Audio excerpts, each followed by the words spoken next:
Christy's worked as a substance abuse counselor, school psychologist, and now has a private practice in mental health and life coaching. I don't know what you realize that requires a master's degree, all of which she gained while supporting her two children because her former spouse was not in any of their lives anymore. Is that okay that I add Liz here? She's amazing. I love this woman. Her approach involves mind, body, spirit.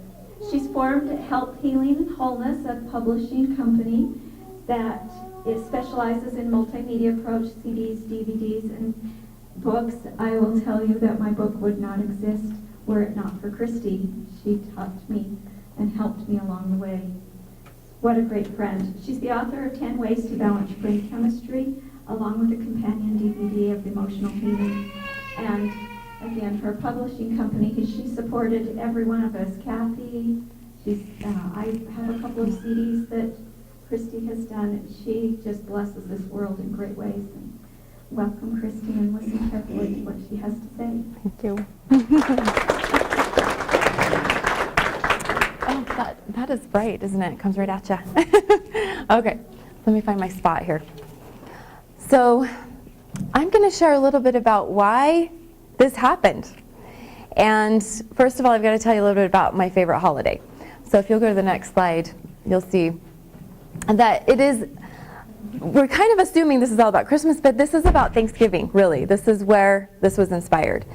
And the reason that this is my favorite holiday, partly, it's always been one of my favorites because it's about abundance, and we've learned a lot about our thinking. And when we think abundantly, amazing things happen. It's about gratitude, and I just couldn't have a better segue with what Larissa was sharing about appreciation. And it's about family, another great segue there. So I'm looking at Thanksgiving doesn't just happen on one day. It's an entire month. And that's why things lined up the way they did, because today is November 1st. This is the beginning. This is the day. And I wasn't really going to do another conference this year, but everything said to do it. And, you know, my friends, Kathy and Linda and Larissa, everybody could do it, and it just happened. And so I knew that was the purpose of this, is to share this story.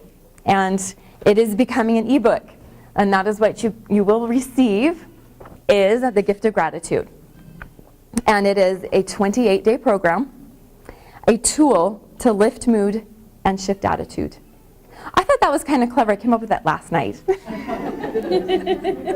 Gift, lift, shift, gratitude, mood, attitude. Isn't that kind of cool? Anyway, yeah, let's make that happen. So this is the other thing that I came up with, is 28 days happened in my mind, and because I wasn't sure, you know, when do you plan Thanksgiving? You can't really. But 28 days is 4 weeks, and I did look up on the internet. The latest day of November that Thanksgiving can land on is the 28th. So there, another lineup. Okay. So I'm going to share a little bit about the introduction to this. So gratitude is one of the highest vibrations we can feel. It can shift us from scarcity to abundance in a single moment. It can transform our moods and brighten our perspective. Gratitude can even lift chronic depression. So this is where this comes from, 1999. My divorce was final in 1999, I think. Might have been 98. No, it was 99. How about this? Okay. I experienced chronic low-grade depression for the majority of my life. So I had started this pattern of dysthymia. If you're curious about what dysthymia is, ask me later. But it's a low-grade depression when I was a child. And by age 35, I had learned what did not work. Medications weren't a solution for me, nor were geographical cures or getting out of an unhealthy marriage. I found that the depression I had and had experienced since childhood persisted despite extensive efforts in 12-step programs and self-improvement programs. I was recently divorced and had suffered a second major relationship loss just a few months before I attempted this exercise. I was struggling with major life changes, including single parenting of 2 young children. That's interesting, Linda decided to share this. Attending graduate school and moving into a new home, all in this 1 year. I had many reasons to be under stress, and to dwell in the residual grief of loss. But as a result of my diligence to seek solutions, I had learned a principle that I chose to try that fall. And I'm still researching where did this come from, but it came from somewhere. And I was told about keeping a gratitude journal. So I decided I was going to add a little twist to that and start this. And the idea was to keep it through November in preparation for Thanksgiving. And so I started writing my gratitudes based on the number of the date. So on the first day of November, I wrote a single heartfelt thank you. On the 2nd of November, I wrote 2. On the 3rd, I wrote 3. And I used themes, and I had fun with the numbers. And the week of Thanksgiving, I decided to add up and look at how many gratitudes I had found. I was writing 20-something gratitudes by that time, and if I forgot one day, it was a lot of work to catch up. So I always found more things to be grateful for. And then I also found that if I could think about it all day long, it would be really easy when I sat down to finally write it. But it began to change my focus. And on Thanksgiving Day, I counted my gratitude statements, and I had over 320 different things, people, and events in my life to be grateful for. Well, by the end of November, I discovered I was happier on a deeper level than I had ever experienced. The joy was real and not fleeting. I found the happiness and new outlook and internal change persisted even beyond November, past December and even through January. The winter was typically my hardest month. I have a bit of seasonal depression, and was the worst time for my low moods. I lived in an area that was cold and dreary. That's Cache Valley, by the way. And the lingering effects of my gratitude journal, however, brought me inner sunshine. As the winter turned to spring, I realized I had experienced a miracle in my life. I had held the energy of gratitude and happiness for 3 months, not just any 3 months, but winter 3 months, from just writing in my journal in November. Just 1 month of gratitude focus had created an enduring change. So I've been reminded on many occasions since that year that gratitude is a powerful solution for lifting mood and shifting attitude. It's most powerful when used daily, even multiple times a day. It's effective when expressed in writing. It can carry a similar impact in our speech and our thoughts. We can just as easily complain or focus on the negative. But when we choose to be grateful despite trying circumstances and difficulties, and here's a reminder of praise God, isn't it? We can move through those experiences with more ease and often find that they subside. Gratitude is powerful. It's a tool that can be applied without any financial cost, without any fancy instruments, or any trained experts. It will actually force me out of a job if people really do it. It does take self-discipline though, doesn't it? And willingness and effort.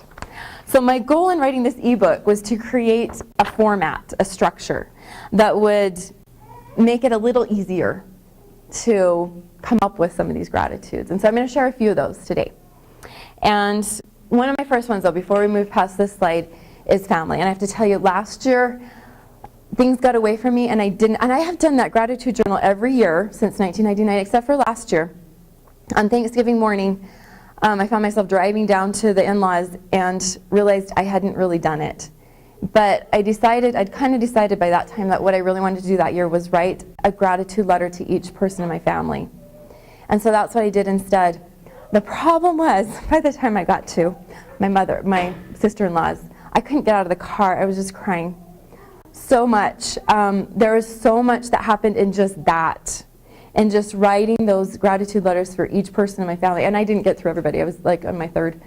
And there was so much that just came up with that it just took me to a different place, and I couldn't even get out of the car. So anyway, I would suggest doing that sooner in that month. But there's so much that we have to be grateful for in just family. And in that case, I'd taken, it was kind of fun. I'd taken each child and gone from day one, their birth, and just wrote. It was really only a page, full page, but just I looked, and this is what happened, is that I reviewed their lives through the eyes of gratitude. And so I looked at each little moment, and the one that really got me was my 16-year-old, and I went through her life through periods that I realized I'd missed things, and I still had to praise God. And so that's why I was just bawling by the end of the day. I realized, wow, I had just basically flashed through her life, and things came to me, and I had awarenesses that I had just not even seen before. And so there's so much that can happen through this. All right, so we're going to talk about the basic gratitude journal. And the next slide. And so one day would be, and you could do this on day 5 or 6, gratitude for our senses. Part 1 of the Gift of Gratitude is available now as a free monthly e-gift. Get your copy at healthhealingandwholeness.com. I know you'll want to hear all 4 amazing speakers from the Heart of the Holidays. This conference will be available online soon. Stay up to date by subscribing to the newsletter at healthhealingandwholeness.com or by following us on Facebook. It is our goal to bring the Heart of the Holidays to you, to your loved ones, and to your home this year. You can start now by focusing on gratitude. Thank you for watching.